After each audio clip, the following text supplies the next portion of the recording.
The door swung open with a familiar chime, and in came Sid, his eyes a little heavy, shoulders carrying the weight of something unseen.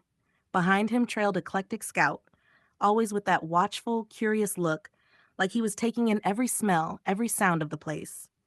The hiss of the espresso machine punctuated their arrival, followed by the warm greetings from the crew at the counter. "Hey, Sid. Hey, Scout. Good to see you back," called Maria, sliding a fresh tray of pastries into the glass case. Sid gave a nod, managing a soft smile. "Good to be back. Long morning." I was already tucked into a corner seat, scribbling into my notebook, when they spotted me. Sid raised a hand. "Luna, mind if we join?" "Of course," I said, closing my journal but keeping my pen nearby. I've learned that with this crew, inspiration has a way of arriving unannounced. They settled in with their mugs, steam curling upward, and Sid let out a breath that was almost a sigh. His words tumbled out with more urgency than usual. "You know what makes me sad?" He began, voice trembling just slightly. "The times we're living in. Everywhere I look, people are so angry, so hating, so confused. It feels like the whole world's being run on rage." Scout leaned forward, brows knitting. "Yeah, I feel it too. It's like anger has become the common language of the day. Scroll a feed, turn on the news, walk down Pacific Avenue, you'll find it buzzing under the surface. It's exhausting." Sid nodded. "But then I was reading about the Tibetan Buddhist perspective, and it shifted something for me. Anger, it isn't real strength. It's just a shield, a kind of armor we throw up when we feel small or weak or unseen." Scout tilted his head, intrigued. "So it's like a survival trick? We pretend to be powerful when really we're covering up hurt?"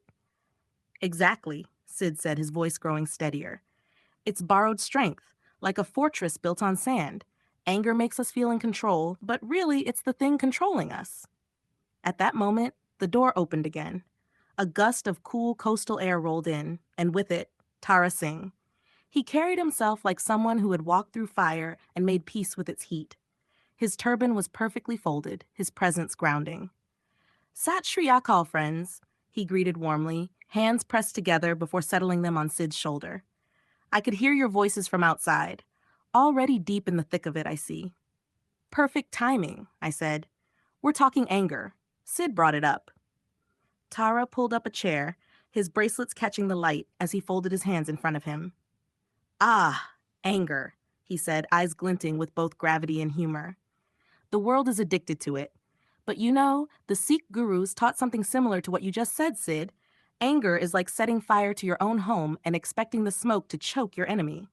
Scout chuckled, but there was no mockery in it. "That's perfect. That's exactly what it feels like." Sid leaned in.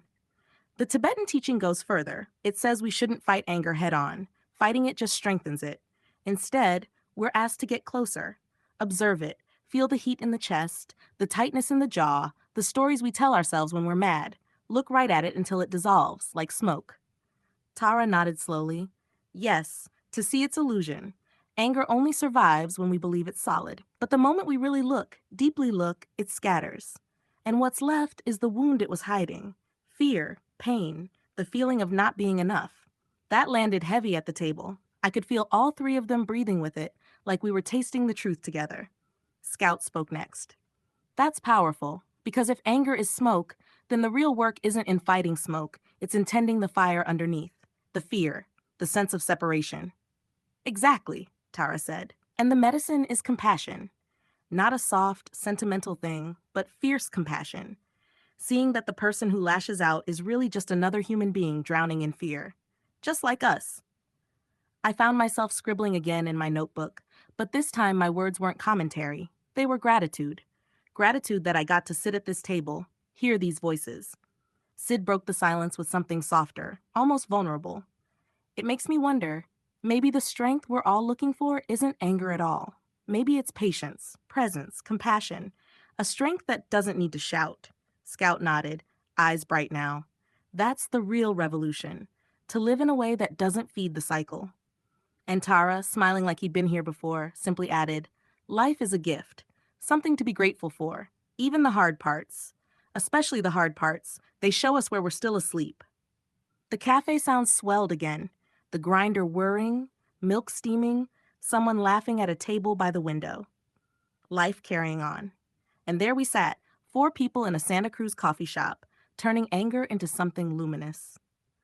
The mugs on the table were nearly empty, a faint ring of crema clinging to the sides when Maria floated by again. "Another round?" she asked, raising her eyebrows. "Yes, please," Sid answered quickly. "We're not done yet." "3 Americanos and 1 chai," Tara added with a little grin. Maria winked. "I've got you." The familiar rhythm of the shop wrapped around us, the grinder buzzing like a low hive, the milk wand hissing sharp, the door chiming as another local drifted in with sandy flip-flops and a salty breeze from the beach. Someone strummed a guitar at a sidewalk table, blending with the low chatter inside. Sid leaned back, eyes bright now, though there was still a trace of that earlier sadness in his tone. "You know," he said, stirring the dregs of his coffee before Maria replaced it with a fresh mug, "I've been feeling called to dive deeper into this practice. This weekend, I'm heading up into the Santa Cruz Mountains. There's a retreat, teachings on Tonglen practice, at the land of the Medicine Buddha." Scout's eyebrows rose. "No way. That's the place with the prayer wheels along the forest path, right? I walked through there once. It felt like the whole forest was humming." "Yes," Sid said, smiling at the memory. "Exactly that. The redwoods holding the silence, the wheels turning, each spin like a heartbeat. They're offering an in-depth class this weekend. How to work with anger, grief, fear, using Tonglen." Tara leaned in, his hands wrapped around his chai. "That practice, it's profound. To breathe in the suffering, to not run from it, to hold it. And then, exhale compassion, peace, strength. Most people think it's backwards, that you should only breathe in light and breathe out pain. But no, the courage is to take in the darkness, make it your teacher, and send out something better." I felt that ripple through me. The practice sounded terrifying and beautiful, like standing on the edge of a cliff and trusting the air to hold you. Scout tapped the table, energized now. "It flips the whole script, doesn't it? Instead of protecting yourself, you offer yourself. You let suffering break you open. That's revolutionary." Sid nodded. "It's the opposite of anger. Anger says, I will push this pain away. I will armor up. Tonglen says, I'll carry it, so maybe you don't have to. It's compassion at the cellular level." The coffee arrived then, rich and dark, steam curling upward like incense. The smell filled the air, earthy and grounding.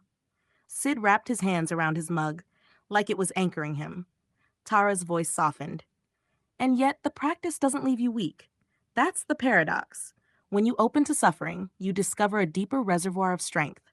Not the brittle power of anger, but the strength of being unbreakable by being willing to break." The words hung in the air, heavy and light all at once. I looked at the 3 of them, Sid, with his earnest eyes lit by some inner fire, Scout, restless and thoughtful, hungry for new ways to see the world, and Tara, grounded like an oak, steady in storm or sun. Around us, the cafe buzzed as always, beans roasting in the back, a couple debating surfing conditions at Cowell's, a barista laughing as she rang up a regular. But at our table, time felt different, slower, deeper. I scribbled in my notebook again. Life is a gift, something to be grateful for. Even anger when it teaches us how to love. Sid sipped his coffee, then added quietly, almost as if to himself, "Maybe that's the real medicine. Not to escape suffering, but to learn how to carry it together." Please click like and then subscribe. Also share this video with your friends. Thank you.